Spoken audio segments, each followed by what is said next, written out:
According to law professors Smith and Mason from the University of Tennessee, racial profiling is defined as a law enforcement practice of using race as a cause to search or arrest an individual. Good afternoon, my name is Christian Tortoro. My name is Shory Tundon. My name is Kenneth Wu. My name is Zidane Williamson. As shown in the video and stated by Christian, the tactics employed by police leads us to question, to what extent has racial profiling law enforcement negatively affected the Black community in the United States in the 21st century?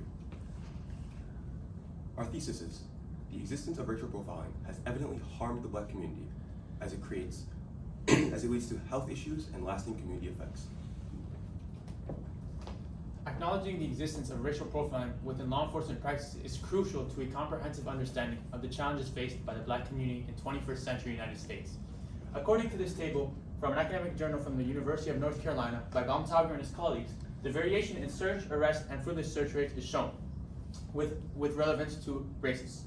As we can see, a total of 88,056 drivers were stopped, consisting of the noteworthy majority of 48,615 were Black individuals. In comparison, Hispanic, white, and others combined to be 39,441, which is less than Black individuals alone. To continue, the percent searched was 6.28% for Black individuals, and Hispanics were 3.6%. We can see that Blacks were nearly double or more compared to all the other ethnic groups. Moreover, percent fruitlessly searched, which refers to a search with no necessary outcome or evidence shown, was also nearly double for Black individuals when compared to the other ethnic groups. Finally, even though it's not as significant, there is still a difference with Black drivers when compared to other ethnic groups, sitting at 2.63% compared to the fall. The imbalance of data in this table reflects the unfairness of traffic stops with relevance to race. Moreover, this graph from the Bureau of Justice Statistics contact between police and communities of color shows how police disproportionately threaten or use force against communities of color per 100,000 individuals aged 16 or older. As we can see, 4,275 Black individuals per 100,000 were mistreated by law enforcement officers. In comparison, the second highest, which is others, was at 2,710 per 100,000, and it following decreases. Think about it like this. Black individuals have double the chance of being mistreated by law enforcement officers compared to other racial groups. This graph significantly shows the unfairness and mistreating of law enforcement officers with Black individuals in the communities of color.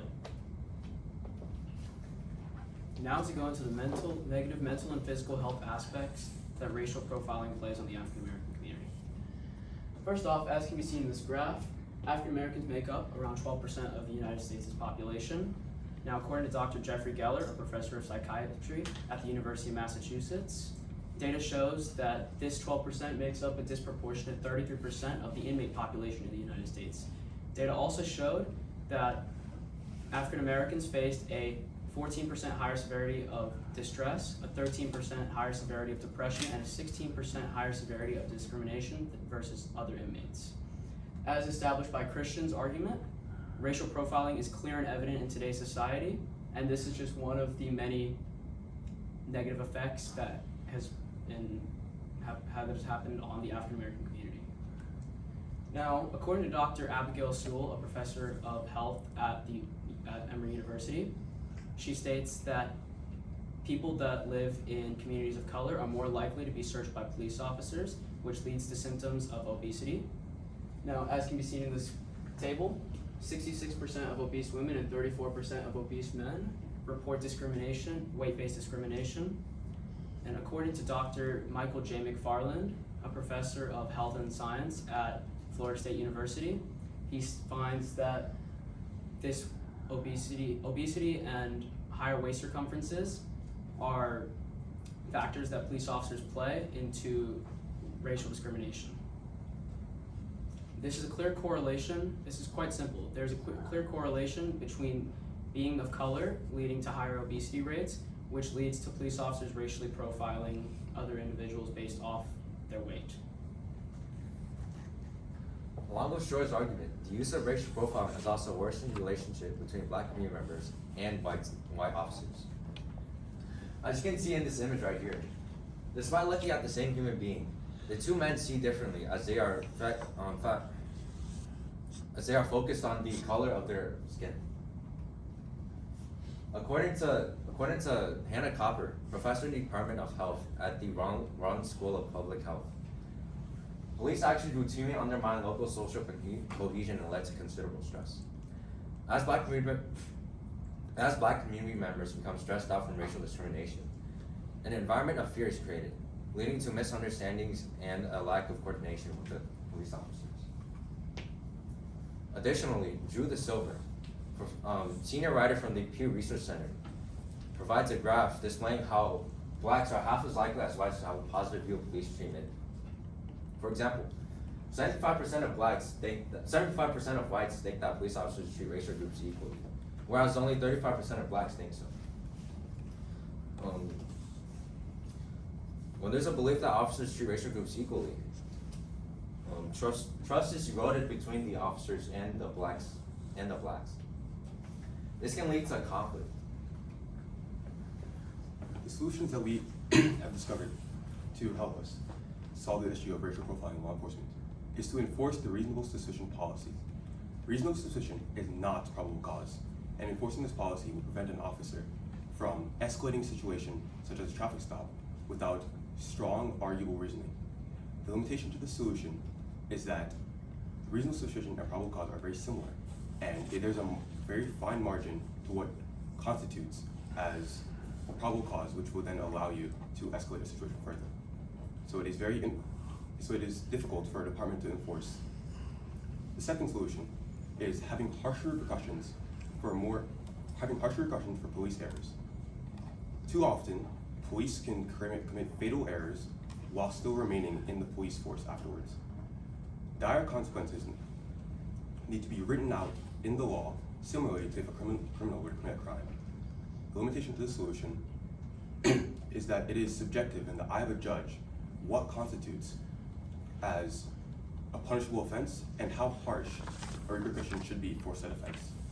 The third solution, proposed by Dr. David Jacobs of Ohio State University's criminal justice team, is that cities that have black mayors or politicians will have police departments employ departmental practices that avoid violent confrontations with minorities. That's a great solution, but the limitation is reverse racism or counter racism, where the previously marginalized group, due to their newfound equality, will start to discriminate against the majority group.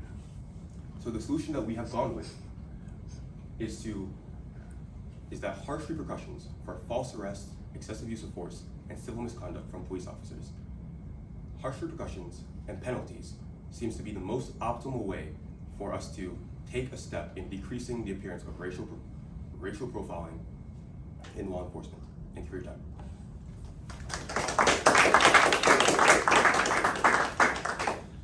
All right, we'll start with you, Chris, and we'll work our way across. Chris, can you give one specific way that your thinking changed as a result of, let's go with Zidane's paper. So one way my thinking changed as a result of Zidane's paper was talking about the proposed solutions and limitations of, for example, harsher repercussions for specific law enforcement practices of racial profiling. My paper talked about how the racial profiling is evident within law enforcement and it is constitutionally unjust. In connecting to Zidane's proposed solutions, it helps us find a way that although it's unjust, we have to enforce it so that there's no more racial profiling, even though my paper showed it is evident. All right. Kenneth, reflecting on your colleagues' work, which one had the greatest impact on your understanding of the topic you identified? For mine, it was Chris's argument, or for me, it was Chris's IR. As it was talking about how racial profiling was illegal, and yet it was still prevailing still to this day. All right. Zidane, what's an example of a compelling argument from one of your peers' reports that you guys didn't use, and why didn't you use it? The compelling argument that we did not use was in Christian's IRR. He had stated that it was unconstitutional. While in our presentation, while he did declare how evident it was, he had not specifically stated the unconstitutionality of racial profiling in our presentation. All right. And we did not use it because while it is true that it's unconstitutional, it did not help provide a solution to the issue. Okay. And Shora, if you had a fifth member of this team, what could they add to this presentation?